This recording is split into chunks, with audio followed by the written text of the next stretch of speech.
नमस्कार दोस्तों, स्वागत है आपका अपने YouTube चैनल देवनागरी हिंदी में।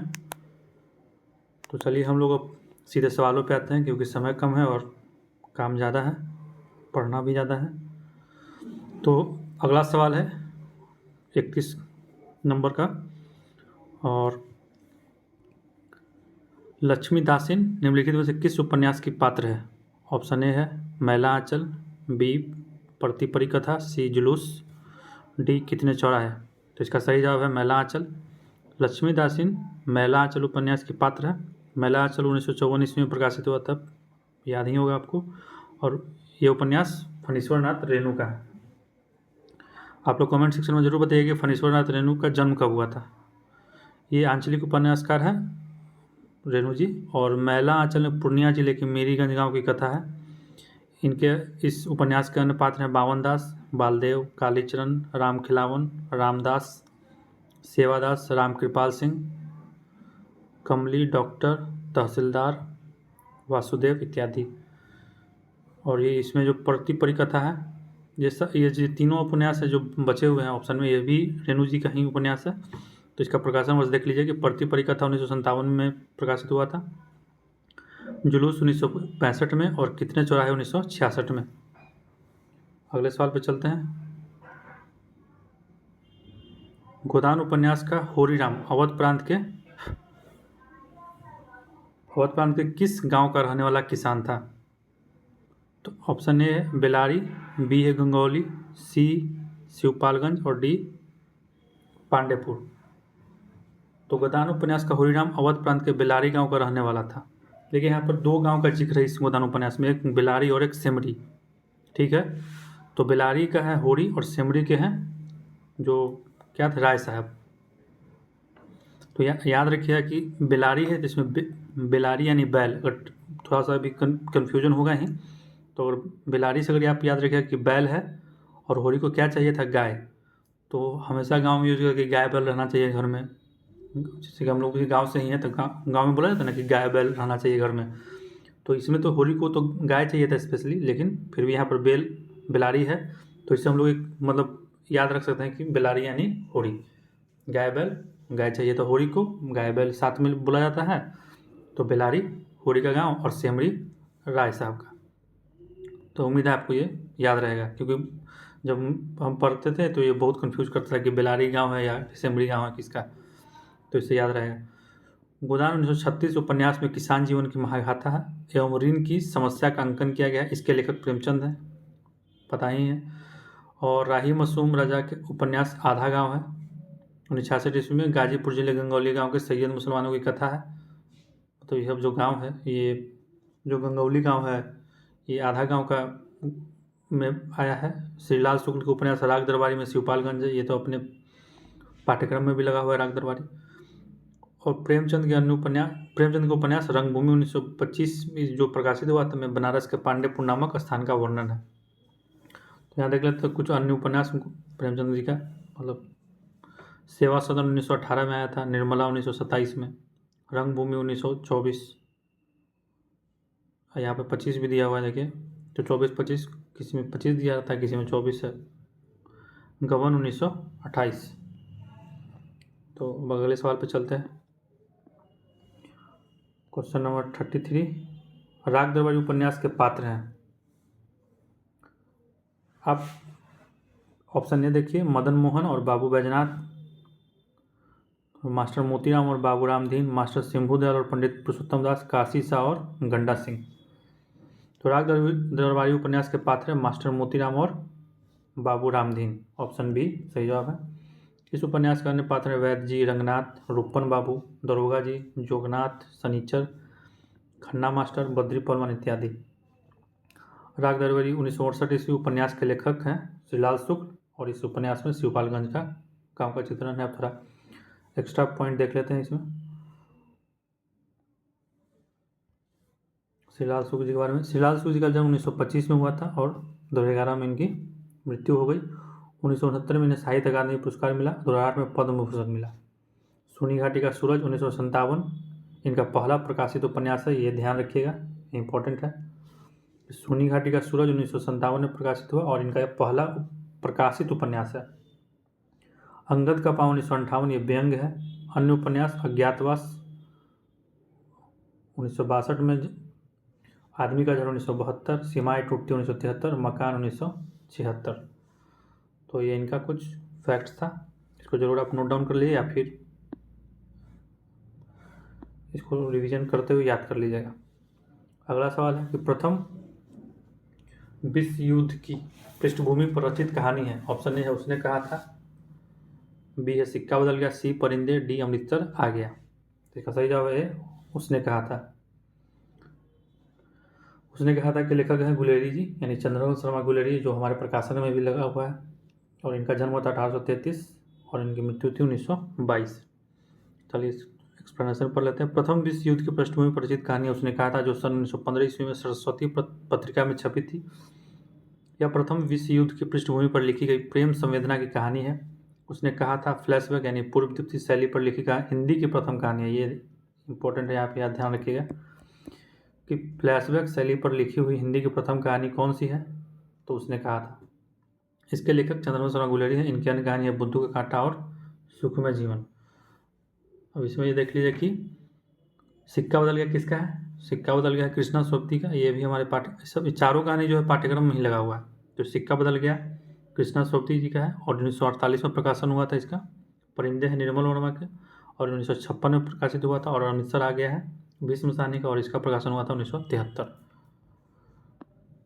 उम्मीद है आपको अच्छा लग रहा होगा एक्सप्लेनेशन। मानव प्रवृत्तियों अथवा मनोविकारों को पात्र के रूप में उपस्थित कर नाटकीय द्वंद्व की सृष्टि करने वाला जयशंकर प्रसाद का नाटक है। तो ऑप्शन ए है विशाख, बी है कामना, सी सज्जन, डी प्रायश्चित। इसका सही जवाब है ऑप्शन बी कामना। मानव प्रवृत्तियों तथा मनोविकारों को पात्र के रूप में उपस्थित कर नाटकीय द्वंद्व की सृष्टि करने वाला जयशंकर प्रसाद का नाटक है कामना। 1927 ईस्वी नाटक संस्कृत के प्रबोध चंद्रोदय की भांति अनौपदेशिक नाटक है। इसमें भावनाओं को नाटकीय पात्रों का रूप दिया गया है। अगला सवाल, इतिहास के गड़े मुर्दे उखाड़ने का काम इस युग के साहित्य में वांछनीय नहीं है। अपने किस नाटक की भूमिका में लक्ष्मीनारायण मिश्र ने जयशंकर प्रसाद के ऐतिहासिक सांस्कृतिक नाटकों की प्रतिक्रिया में यह बात कही? ऑप्शन है सन्यासी, बी है मुक्ति का रहस्य, सी है सिंदूर की होली, डी है राजयोग। इसका सही जवाब है सन्यासी। इतिहास के गड़े मुर्दे उखाड़ने का काम इस युग के साहित्य में वांछनीय नहीं है। सन्यासी 1930 ईस्वी नाटक की भूमिका में लक्ष्मीनारायण मिश्र ने जयशंकर प्रसाद के ऐतिहासिक सांस्कृतिक नाटकों की प्रतिक्रिया में यह बात कही है।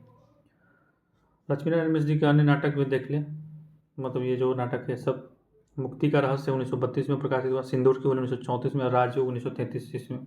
सिंदूर की होली हमारे पाठ्यक्रम में भी लगा हुआ है, उम्मीद है आपने पढ़ा होगा।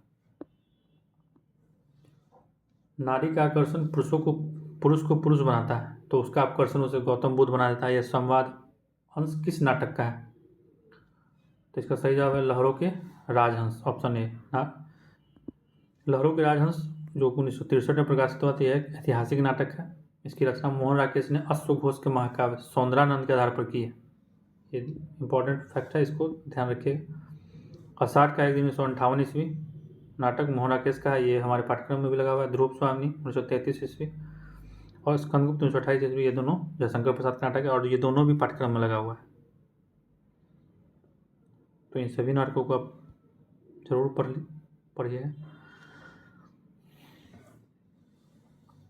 अगला सवाल है, अभिजात्य वर्गीय परिवार की कठोर अनुशासनबद्धता के जुल्म और विद्रोह तथा मशीनी जिंदगी से मुक्ति का चित्रण निम्नलिखित में से किस नाटक की विषय वस्तु है? ऑप्शन ए है कैद, बी अलग अलग रास्ते, सी है अंजू दीदी और डी उड़ान। तो इसका सही जवाब है अंजू दीदी। अभिजात वर्गीय परिवार की कठोर अनुशासनबद्धता के जुल्म और विद्रोह तथा मशीनी जिंदगी से मुक्ति का चित्रण अंजू दीदी नाटक की विषय वस्तु है। अंजू दीदी जिसका प्रकाशन 1955 ईस्वी में हुआ था और इसके लेखक हैं उपेंद्रनाथ अस्क। कैद, उड़ान, अलग अलग रास्ते, इस आदि नाटक उपेंद्रनाथ अस्क के ही, मतलब ये चारों नाटक जो है अस्क जी का ही नाटक था। तो यहाँ से देखिए ऑप्शन, पूरा ऑप्शन में भी आपको पता चलेगा चारों नाटक अस्क जी का है। तो आप ये ध्यान रखिएगा, तो जब सवाल आएगा कि इनमें से कौन सा नाटक अस्क जी का नहीं है और उड़ान के जगह पे कुछ और दे दे।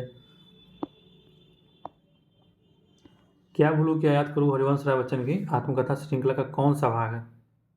पहला भाग है ऑप्शन है डी। क्या बोली हरिवंश राय बच्चन की आत्मकथा श्रृंखला का पहला भाग है। हरिवंश राय बच्चन की आत्मकथा के 4 भाग है जो इस प्रकार है। प्रथम भाग 1969 ईस्वी, क्या बोलो क्या याद करो। द्वितीय भाग 1970 ईस्वी, नीर का निर्माण फिर।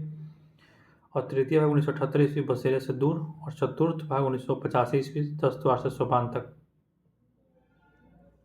ठीक है, तो KNPD KNBD। चलिए अगला सवाल पे। मुक्तिबोध की आत्मकथा कृति के लेखक हैं। ऑप्शन ए विष्णु चंद्र शर्मा, नामवर सिंह, रमेश चंद्र शाह या हंसराज रावत। तो इसका सही जवाब है ए विष्णुचंद्र शर्मा। मुक्तिबोध की आत्मकथा कृति के लेखक विष्णुचंद्र शर्मा है। यह जीवनी विधा की रचना है। हंसराज रावत की जीवनी विधा योद्धा सन्यासी विवेकानंद है। तो एक नया फैक्ट भी मिल गया आपको।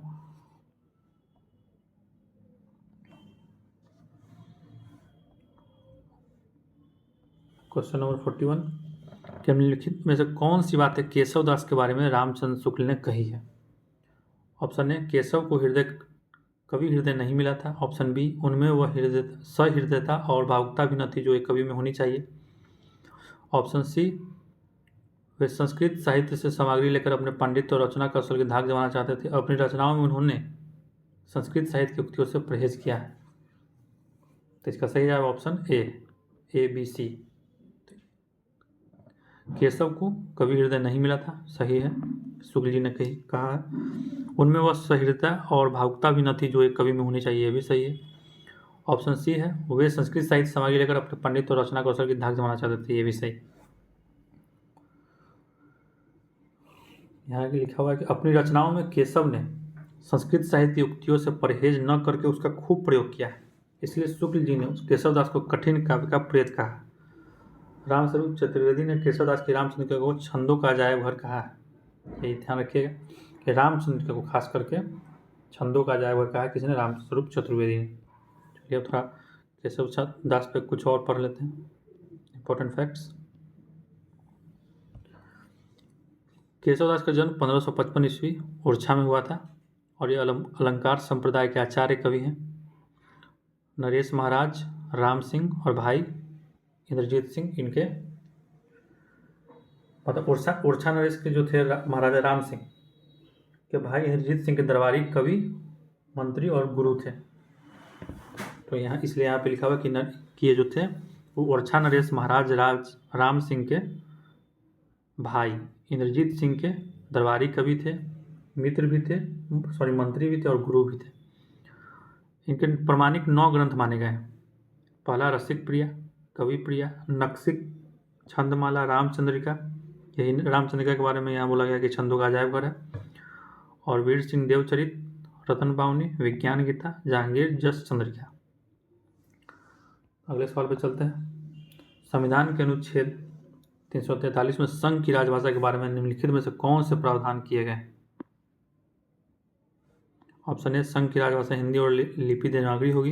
बी शासकीय प्रयोजनों के लिए भारतीय अंकों का अंतर्राष्ट्रीय रूप मान्य होगा। और राजभाषा के बारे में राष्ट्रपति एक आयोग का गठन करेंगे। और डी उच्च न्यायालय तथा उच्चतम न्यायालय की संपूर्ण कार्यवाही अंग्रेजी भाषा में ही होगी। तो इसका सही जवाब ऑप्शन बी, केवल ए और बी। ए और बी क्या है, तो संघ की राजभाषा हिंदी और लिपि देवनागरी होगी, ये है। और बी है शासकीय प्रयोजनों के लिए भारतीय अंकों का अंतर्राष्ट्रीय रूप मान्य होगा। ये दोनों सही जवाब है, ये अनुच्छेद 343 के अंतर्गत। संविधान के अनुच्छेद 343 में संघ की राजभाषा के बारे में किए गए प्रावधानों में संघ की राजभाषा हिंदी और लिपि देवनागरी होगी तथा शासकीय प्रयोजनों के लिए भारतीय अंकों का अंतर्राष्ट्रीय रूप मान्य होगा शामिल है। जबकि राजभाषा के रूप में राष्ट्रपति द्वारा एक आयोग के गठन की बात तथा उच्च एवं उच्चतम न्यायालय की संपूर्ण कार्यवाही अंग्रेजी में होने की बात असंगत है। चलिए ठीक है, अगले सवाल पर चलते हैं। हरिकृष्ण प्रेमी के नाटकों के मुख्य स्वर हैं। स्वातंत्र्योत्तर नए भावबोध का विकास, बी प्रखर राष्ट्रीय चेतना युक्त ऐतिहासिकता, सी सांप्रदायिक सौहार्द की मूल्य चेतना, डी पश्चिमी बौद्धिकता का प्राधान्य। तो इसका सही जवाब है ऑप्शन बी, केवल बी और सी। तो बी क्या है, प्रखर राष्ट्रीय चेतना युक्त ऐतिहासिकता, और सी क्या है, सांप्रदायिक सौहार्द की मूल्य चेतना। ये हरिकृष्ण प्रेमी के नाटकों का मुख्य स्वर है। हरिकृष्ण प्रेमी प्रसादोत्तर युगीन ऐतिहासिक नाटककार हैं। एक मिनट यहाँ पे, हाँ ठीक है। इनके अन्य नाटक इसमें देख लेते हैं जो दिया हुआ है कि स्वप्नभंग 1940, आहुति 1940, उद्धार 1949, प्रकाश स्तंभ 1954, कीर्ति स्तंभ 1955, शतरंज के खिलाड़ी 1955, संरक्षक 1958, सांपों की सृष्टि 1959, रक्तदान 1962, आन का मान 1962, अमर आन 1964, अमर बलिदान 1968, अमृत पुत्री 1970 इत्यादि इनके प्रसिद्ध नाटक हैं। देखिए एक बार में तो ये याद नहीं होगा, इसको थोड़ा 2-3 बार आप इसको रिपीट करके देख लीजिएगा तो आपको कुछ पॉइंट्स दिमाग में रहेंगे तो आप क्वेश्चन एलिमिनेट कर सकते हैं, या फिर आप नोट्स बना के इसको याद भी कर सकते हैं कुछ अपना ट्रिक लगाकर। अगर आप इसके अगर अब पहले से आपके पास इसका कोई ट्रिक है तो आप ज़रूर कमेंट सेक्शन में लिख दीजिए ताकि जो भी अन्य फेलो एस्पायरेंट्स हैं उनको भी हेल्प मिल जाए। अब इनमें अन्य नाटक देख लेते हैं जो कि इधर नहीं दिया हुआ था, इधर एक्स्ट्रा नोट डाउन किया गया है। पहला तो हरिकृष्ण प्रेमी का जन्म हुआ था 1908 में और इनकी मृत्यु 1974 में, ये इनका समयकाल है, ये जरूर याद रखिएगा। इनके अन्य नाटक स्वर्ण विहार 1930, पाताल विजय 1936, रक्षाबंधन 1938, शिवा साधना 1937, प्रतिशोध 1937, आहुति 1940, मित्र 1945, विस्पान 1945, बंधन 1940, छाया 1941।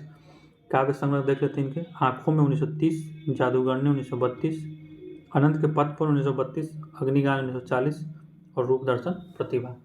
इनके काव्य संग्रह, ये कुछ नाटक हैं और ये नाटक है इसमें जो एक्सप्लेनेशन में दिया हुआ है।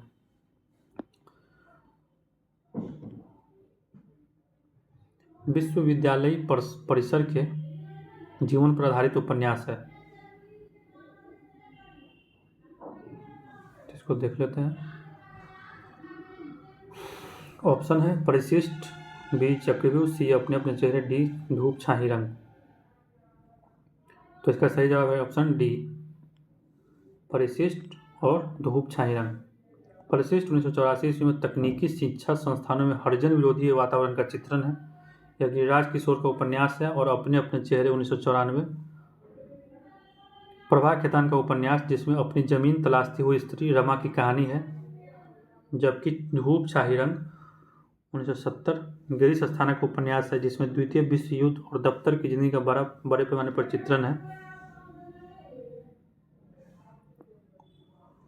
और चक्रव्यूह लक्ष्मीनारायण मिश्र का। गिरिराज किशोर शर्मा के बारे में थोड़ा देख लेते हैं कि गिरिराज किशोर शर्मा का जन्म 1937 में हुआ था और इनकी मृत्यु 2020 में हुई, यानी कुछ 5 साल पहले ही।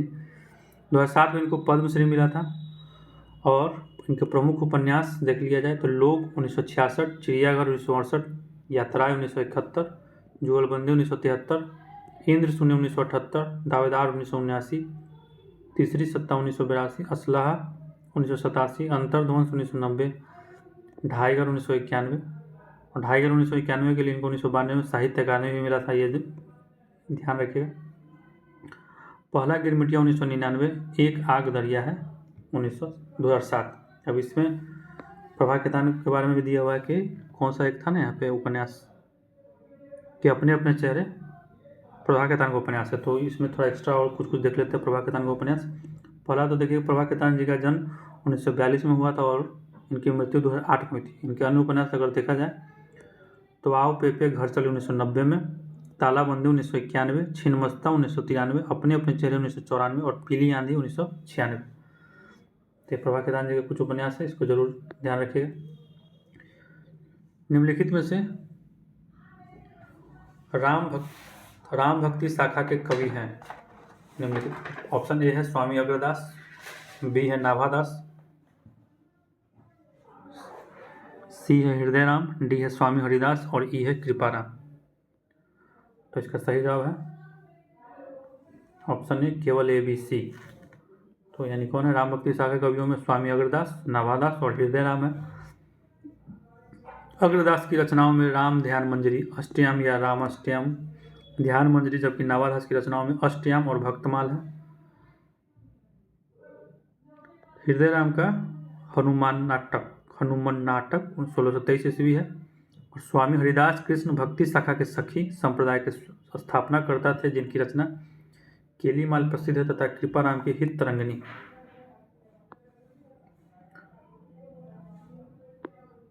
अगला सवाल, निम्नलिखित में स्त्री विमर्श पर आधारित उपन्यास है। ऑप्शन ए है समय सरगम, बी है एक जमीन अपनी, सी है एक चित्रा सुख, या डी है मुझे चांद चाहिए। तो ऑप्शन सी, बी और डी, तो कौन है? एक जमीन अपनी और मुझे चांद चाहिए स्त्री विमर्श पर आधारित उपन्यास है। दिए गए विकल्पों में चित्रा मुद्गल का उपन्यास एक जमीन अपनी, यानी कि इसकी लेखिका है चित्रा मुद्गल, और सुरेंद्र वर्मा का मुझे चांद चाहिए स्त्री विमर्श पर आधारित उपन्यास है। समय सरगम कृष्णा सोक्ति का तथा एक चित्रा सुख निर्मल वर्मा का उपन्यास। अन्य उपन्यास है, यहाँ पे देख लिया जाए। उपन्यासकार चित्रा मुद्गल के उपन्यास है कुछ, आवा जो प्रकाशित 2000 ईस्वी में, गिली गड्डू 2002 में, पोस्ट बॉक्स नंबर 2003 और नाला सुपारा। ठीक है, और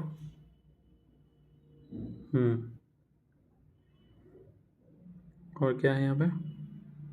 सुरेंद्र वर्मा, हाँ सुरेंद्र वर्मा का अंधेरे से परे 1980, दो मुर्दों के लिए गुलदस्ता 2000 ईस्वी, कृष्णा सोबती, मित्रों मरजानी, जिंदगी नामा, दिलो दानिश और सूरजमुखी अंधेरे के, निर्मल वर्मा के लिए वे दिन, लाल टिन की छत और रात का रिपोर्टर, अंतिम अरण्य।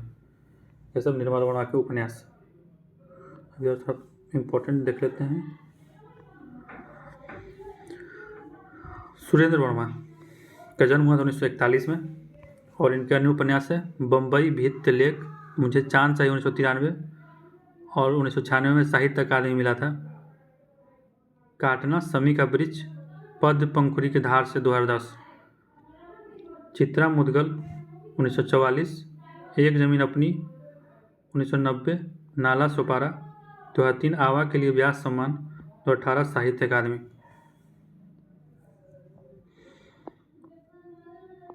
में साहित्य स्वाद मिला था और 2003 में आवा के लिए व्यास सम्मान मिला था, इसको ध्यान रखिएगा। अगला सवाल, निम्नलिखित में दंत वर्ण कौन है? तो ये तो शायद इससे जो फिर शिफ्ट 1 वाला जो क्वेश्चन करवाए थे उसमें इसको बढ़िया से सब अच्छे से समझाए थे, फिर भी देख लिया जाए। निम्नलिखित में दंत वर्ण कौन है? ऑप्शन डी केवल सी और डी।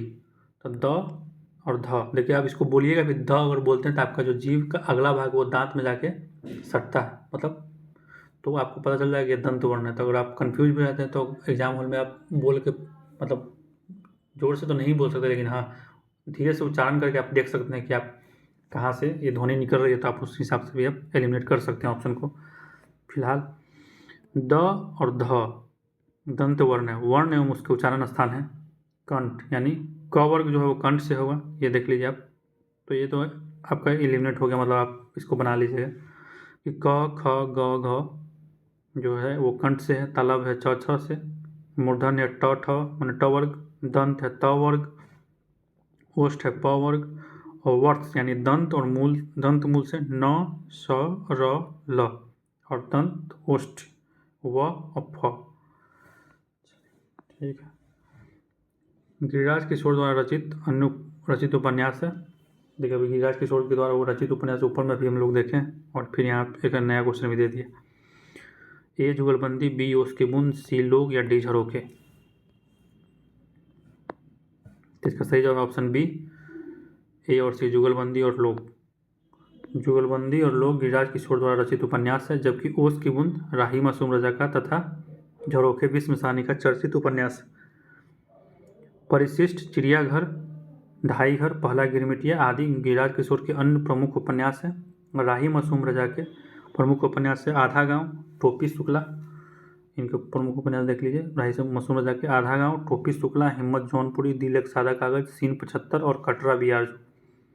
तमस, मैया दास की मारी, कुंतो, नीलू, नीलमा, नीलोफर, ये सब भीष्म साहनी के प्रमुख उपन्यास हैं। भीष्म साहनी के तमस उपन्यास में भारत विभाजन के सांप्रदायिक विभीषिका का चित्रण किया गया है। अब यहाँ पर देखिए गिरिराज किशोर का जो हम बोल रहे थे, यहाँ देखिए यहाँ पे है ना, गिरिराज किशोर शर्मा का पूरा उपन्यास यहाँ पे लिखा गया, इसको आप रिवीजन कर लीजिएगा। अगला क्वेश्चन, निर्मल वर्मा की कहानियों की दुनिया है, मतलब कौन कौन सी इनकी कहानी है ये बताना। ऑप्शन ए हताश और आत्मपरक नायकों की, ऑप्शन बी है अकेलेपन और अलगाव की, ऑप्शन सी है प्रतिरोध और विद्रोह की, और डी है राष्ट्रीय चेतना की। तो इसका सही जवाब ऑप्शन बी, केवल ए और बी। निर्मल वर्मा की कहानियाँ हताशा और आत्मपरक नायकों की तथा अकेलेपन एवं अलगाव की दुनिया है। निर्मल वर्मा की कहानियाँ अभिव्यक्ति और शिल्प दृष्टि से बेजोड़ है। इन्होंने साहित्य सृजन कम ही किया है, परंतु जितना लिखा है उतने से ही इनकी ख्याति फैल गई है। निर्मल वर्मा की प्रमुख रचनाएं हैं उपन्यास वे दिन 1958, लालटेन की छत 1974, एक चित्राशुक 1979, रात का रिपोर्टर 1989, अंतिम मरण 2000। कहानियां हैं जलती झाड़ी 1965, पिछली गर्मियों में 1968, बीच बहस 1973, कौवे और काला पानी 1983, परिंदे 1958। ये हमारे पाठ्यक्रम में भी लगा हुआ कहानी। यहाँ पर इम्पोर्टेंट और देख लेते हैं निर्मल वर्मा के बारे में। निर्मल वर्मा 1929 में इनका जन्म हुआ था, 2005 में इनकी मृत्यु हुई थी। इनकी यात्रा वृत्तांत है 0 पर चांदनी 1962, हर बारिश 1970 और धुन से उठती धुन 1996। इनको पुरस्कार मिला था साहित्य अकादमी 1985, मूर्ति देवी पुरस्कार 1995 में मिला था, ज्ञानपीठ भी मिला हुआ और पद्म भूषण मिला था 2002 में। इनके निबंध हैं कुछ देख लेते हैं। शब्द और स्मृति 1976, कला का जोखिम 1981, ढलान से उतरते हुए 1987, भारत और यूरोप प्रतिश्रुति के क्षेत्र 1991, इतिहास स्मृति आकांक्षा 1991, आदि अंत और आरंभ 2001, सर्जना पथ के सहयात्री 2005 और साहित्य का आत्मसत 2005। हो गया। अगला सवाल, रस के संबंध में कहा गया। रस के संबंध में क्या कहा गया, थोड़ा पढ़ लेते हैं इसको भी। रस को अलौकिक आनंद कहा गया है। रस को अलौकिक आनंद लाक्षणिक अर्थ में कहा गया है, ऑप्शन सी। आचार्य रामचंद्र शुक्ल ने भी रस के अलौकिकत्व को का समर्थन किया है, और ऑप्शन डी। भरत मुनि ने रस निष्पत्ति संबंधी सिद्धांत अपने पूर्व नाटककार भाष्य से ग्रहण किया है। तो इसका सही जवाब ऑप्शन ए, केवल ए और बी। पहला कि रस को अलौकिक आनंद कहा गया, ठीक है, और रस को अलौकिक आनंद लक्षणिक अर्थ में कहा गया, ठीक। रस सूत्र के प्रवर्तक आचार्य भरत मुनि है, याद रखिएगा।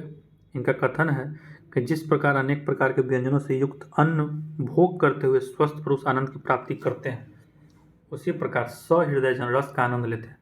भरत मुनि ने 8 रसों का उल्लेख किया है। रस सूत्र के व्याख्याता एवं उनके मत है, देख लिया जाए। पहला है भट्टलोलट, जिनका सिद्धांत है उत्पत्तिवाद या आरोपवाद। इनके दर्शन है मीमांसा दर्शन।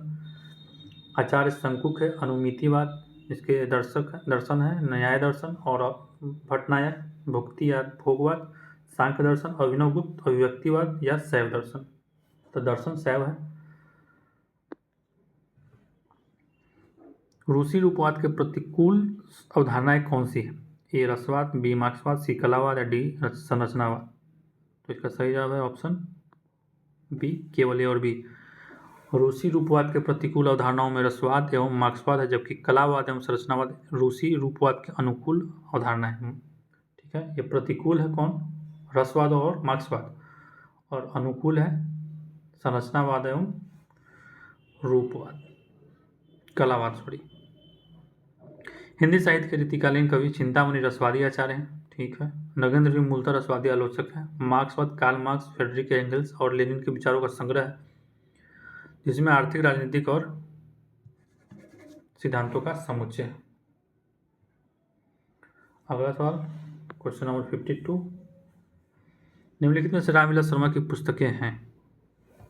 ऑप्शन ए है आलोचना के मान, बी है प्रेमचंद और उनका युग, सी है प्रेम परंपरा का मूल्यांकन, और डी है नई कविता। तो इसका सही जवाब ऑप्शन है बी और सी, परंपरा का मूल्यांकन और नई कविता रामविलास शर्मा की पुस्तकें हैं। तो मार्क्सवादी आलोचक रामविलास की पुस्तकों में प्रेमचंद और उनका युग एवं परंपरा का मूल्यांकन 1981, जबकि आलोचना के मान 1958 ईस्वी एवं नई कविता सीमाएं और समाना गिरिजा कुंवर माथुर की कृतियां हैं। चलिए रामविलास शर्मा को थोड़ा सा देख लेते हैं। इसमें रामविलास शर्मा का जन्म 1912 में और मृत्यु 2000 ईस्वी हो गया। प्रथम आलोचनात्मक लेख इनकी है निराला जी की कविता, जो चांद पत्रिका में प्रकाशित हुई थी। इनकी रचनाएं हैं प्रेमचंद 1941, भारतेंदु युग 1943, निराला 1946, प्रगति और परंपरा 1949, साहित्य और संस्कृति 1952, प्रगतिशील साहित्य की समस्या 1954, विराम चिन्ह 1957 और भारत की भाषा समस्या 1965, भारतेंदु युग और भाषा के विकास 1975, मार्क्स और पिछड़े हुए समाज 2007 में। और इनको कुछ सम्मान मिला था, सम्मान देख लेते हैं। साहित्य अकादमी इनको मिला 1970 में, सलाहकार सम्मान मिला 1988 में, भारत भारती पुरस्कार मिला उनको 1990 में और व्यास सम्मान 1981 में। देखिए पुरस्कार है, बाकी 2 पुरस्कार और 2 सम्मान, ये ध्यान रखिएगा। निम्नलिखित में से दिनकर की विशेषताएं कौन सी है?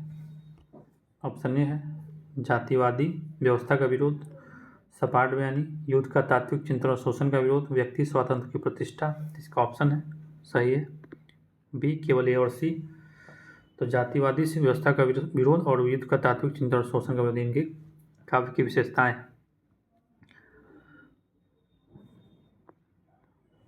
अगला सवाल में चलते हैं। निम्नलिखित में से माखनलाल चतुर्वेदी की रचनाएं हैं। ए स्वर्णदली, बी हिमकृष्णी, सी विष्णुप्रिया, डी हिमतरंग। इसका ऑप्शन है सही जवाब ऑप्शन सी, केवल बी और डी। तो बी है हिमकृष्णी और डी है हिमतरंगिनी। राष्ट्रीय संस्कृत धारा के कवि माखनलाल चतुर्वेदी की रचना हिमकृष्णी 1943 ईस्वी एवं हिमतरंगिनी 1949 ईस्वी है, जबकि विष्णुप्रिया 1957 ईस्वी, मैथिली चरण गुप्त की एवं स्वर्ण 1947 ईस्वी सुमित्रानंद पंत की रचना है। अब थोड़ा माखनलाल चतुर्वेदी के बारे में कुछ इंपॉर्टेंट फैक्ट्स देख लेते हैं।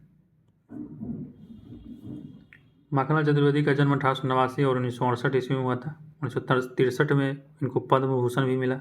इनकी रचनाएं हैं कृष्णार्जुन युद्ध 1918, हिमकृष्णी 1941 जिसके लिए इनको 1943 में देव पुरस्कार मिला था, और साहित्य देवता 1942, और हिमतरंगिनी जो कि 1948 में प्रकाशित हुआ था, इसके लिए इनको साहित्य अकादमी 1955 में मिला, और माता 1952।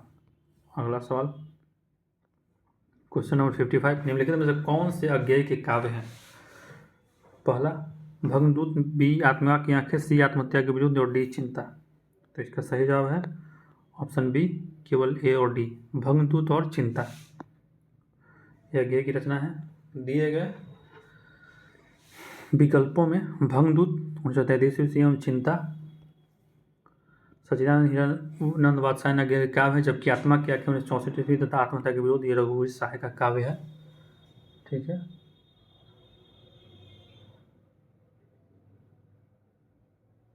और अज्ञेय का जन्म अगर आपको याद होगा तो आप जरूर कमेंट सेक्शन में बताइए कि इनका जन्म कब हुआ था, क्योंकि ये सब थोड़ा इम्पोर्टेंट है।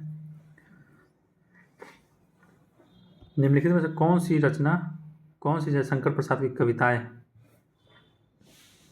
तो इसका सही जवाब है, पहले ऑप्शन पढ़ लेते हैं, फिर सही जवाब देखें। करुणामय को भाता है तम के पर्दे में आना, मधुप गुनगुना कर कह जाता कौन कहानी है अपनी, और मेरी आंखों की पुतली में तू बनकर प्राण समा जा रे, और ऑप्शन डी है गा, कोकिल, वर्षा, पावक, कर्ण, और नष्ट भ्रष्ट और जीर्ण पुरातन। 56 का सही जवाब है बी, केवल बी और सी। मधुप गुनगुना कर कह जाता कौन कहानी है अपनी, एवं मेरी आंखों की पुतली में तू बनकर प्राण समा जा रे, छायावादी कवि जयशंकर प्रसाद के, जबकि करुणामय को भाता है तम के पर्दे में आना महादेवी वर्मा का, एवं गा, कोकिल, वर्षा, पावक, सुमित्रानंद पंत की कविता है। 56 हो गया। अगला सवाल 57, झूठा सच उपन्यास के पात्र हैं? तारा, जयदेव, रणवीर या देवव्रत, सोमराज रावत, सप्पन बाबू या सनीचर। सप्पन बाबू तो नहीं है, रूपन बाबू होगा, तो इराक दरबारी का पात्र है रूपन बाबू और सनीचर। खैर इसके जो सही जवाब ऑप्शन है केवल ए और सी, तारा, जयदेव और सोमराज और रावत। यशपाल द्वारा रचित झूठा उपन्यास के पात्र हैं? झूठा सच के पात्र उपयुक्त विकल्प तारा, जयदेव, सोमराज, रावत है, जबकि रूपन बाबू, सनीचर, इराक दरबारी, श्रीलाल के पात्र हैं। तो अगर आप झूठा सच का अगर प्रकाशन वर्ष देखा जाए तो 1958 है।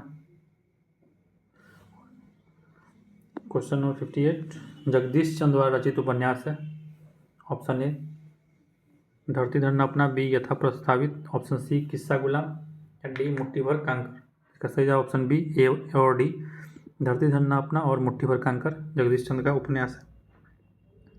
धरती धरना अपना पंजाब के ग्रामीण दलित जीवन पर आधारित है और मुट्ठी भर कंकर पंजाबी शरणार्थियों के दुख और संघर्ष की कहानी है। किस्सा गुलाम रमेश चंद्र शाह का उपन्यास है, जबकि यथा प्रस्तावित गिरिराज किशोर का उपन्यास है। तो यहाँ पर फिर से गिरिराज किशोर शर्मा का उपन्यास दिखा दिया है यथा प्रस्तावित है, जबकि हम लोग ऊपर में शायद 40-42 नंबर जो भी क्वेश्चन था उसमें लोग पढ़ चुके हैं। तो इसलिए इनके उपन्यासों को थोड़ा ध्यान से देखिए, क्योंकि घुमा फिरा कर 2-3 बार इनका क्वेश्चन रिपीट हो रहा है। जगदीश चंद्र का अन्य उपन्यास देख लेते हैं। यादों की पार 1966, आधा पुल 1977, कभी न छोड़े कैद 1976, टुंडा लाट 1978, घास गोदाम 1985, लाट की वापसी 2000। अगला सवाल देखते हैं कि निम्नलिखित में से स्कंदगुप्त नाटक में देवसेना द्वारा गाए अथवा प्रस्तुत किए गए गीत कौन से हैं? ऑप्शन ए भरा नैनों में मन में रूप, किसी छलिया का अमल अनूप,